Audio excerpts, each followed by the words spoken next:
تو پھر وہ بات ہمیں یاد آتی، حسین اعظم ہے کون جس کو اس شعر سے سمجھا گیا ہے، سر داد نہ داد دست در دست یزید، حقا کے بنائے لا الہ است حسین. سر دے دیا ہاتھ نہ دیا یزید کے ہاتھ میں، اور حق تو یہ ہے کہ لا الہ کی جڑ کا نام حسین ہے. تو لا الہ کی جڑ کا نام، لا الہ کی بنیاد کا نام حسین ہے. تو جس طرح کلمہ پرانا نہیں ہوتا، اسی طرح حسین کا تذکرہ بھی کبھی پرانا نہیں ہوتا. عزیزان گرامی، محرم الحرام یہ حرمت والے 4 مہینوں میں سے ایک ہے. سال کے 12 مہینوں میں اللہ تعالیٰ نے قرآن پاک میں فرمایا 4 مہینے حرمت والے ہیں، رجب، اور پھر یہ ذی القعدہ، ذی الحجہ اور محرم. یہ 4 مہینے حرمت والے ہیں. اس میں جنگ و جدال، قتل و قتال سب حرام ہے. صرف آپس کی بات نہیں کر رہا میں، کسی دوسرے کے ساتھ بھی جو جنگیں ہوتی تھی اس وقت یہ سب حرام ہو جاتی، سب تلواریں نیچے رکھ لیے جاتے حرمت والے مہینوں. لیکن تف ہے، لعنت ہے اس یزیدی فوج پر جس نے حرمت والے مہینے کا بھی خیال نہیں کیا، اور نہ ہی کفار و مشرکین سے ان کا مقابلہ تھا، بلکہ رسول اللہ کے گھر والوں سے مقابلہ تھا، اہل بیت اطہار سے مقابلہ تھا. حرمت والے مہینوں کی دھجیاں اڑا دی گئی. کربلا کے اس میدان کو پورا لالا زار کر دیا، اس طرح خون ریز کر دیا گیا.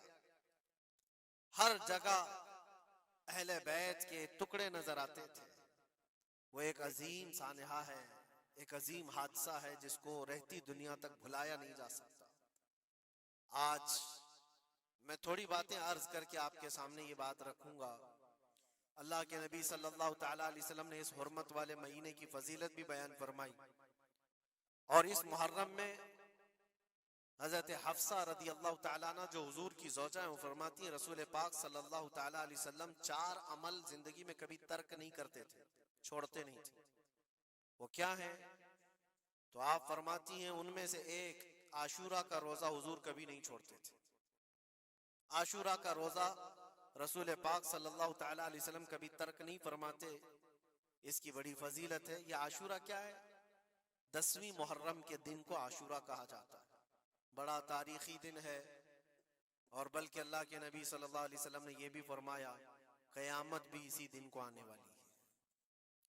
10 محرم الحرام ہوگی اور جمعہ کا دن ہی ہوگا جس دن سور پھونکا جائے گا اور پوری دنیا فنا کر دی جائے گی اور قیامت کا منظر قائم ہو جائے گا.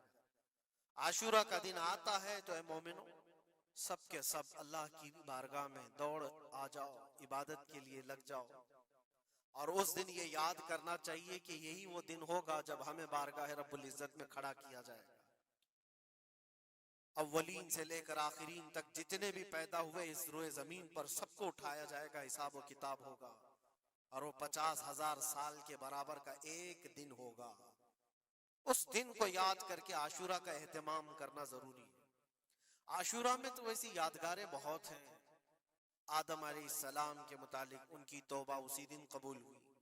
نوح علیہ السلام کی قوم پر جو عذاب آیا تھا طوفان کا، وہ طوفان نوح سے کشتی کو جو نجات ملی نوح علیہ السلام کی، وہ بھی عاشورہ کا دن تھا. سیدنا یونس علیہ السلام کو مچھلی کے پیٹ سے باہر نکالا گیا، وہ بھی عاشورہ کا دن تھا. موسیٰ علیہ السلام کو فرعون سے نجات دی گئی، فرعون غرق ہو گیا، پانی میں ڈبو دیا گیا، وہ بھی عاشورہ کا دن تھا. بہت ساری اس طرح کی تاریخی چیزیں عاشورہ کے دن. لیکن یہ ساری تاریخوں پر ایک تاریخ غالب آ جاتی ہے، وہ رسول اللہ کے نواسے کی قربانی کا دن، اس لیے کہ وہ پوری امت کو ہلا دینے والا حادثہ ہے. نبی آخر الزمان صلی اللہ تعالی علیہ وسلم نے اپنے اس لخت جگر کو، اپنے اس نور نظر کو، جس کے لیے اپنے سجدے لمبے کر دیا کرتے تھے. جانتے ہیں آپ حضور پاک صلی اللہ علیہ وسلم کے ایک بیٹے تھے حضرت ابراہیم، اور یہ اسی زمانے کے ہیں جب حضرت امام حسین بھی پیدا ہوئے تھے، اور حضور کی گود میں آپ کے اپنے بیٹے بھی تھے. حضور صلی اللہ تعالی علیہ وسلم کے وہ ایک ہی بیٹے ہیں جو 6 مہینے تک زندہ رہے. حضور صلی اللہ علیہ وسلم اپنی گود میں بٹھا کر انہیں پیار کر رہے تھے، اور امام حسین کو بھی گود میں رکھے ہوئے تھے. ایک طرف نواسا ہے اور ایک طرف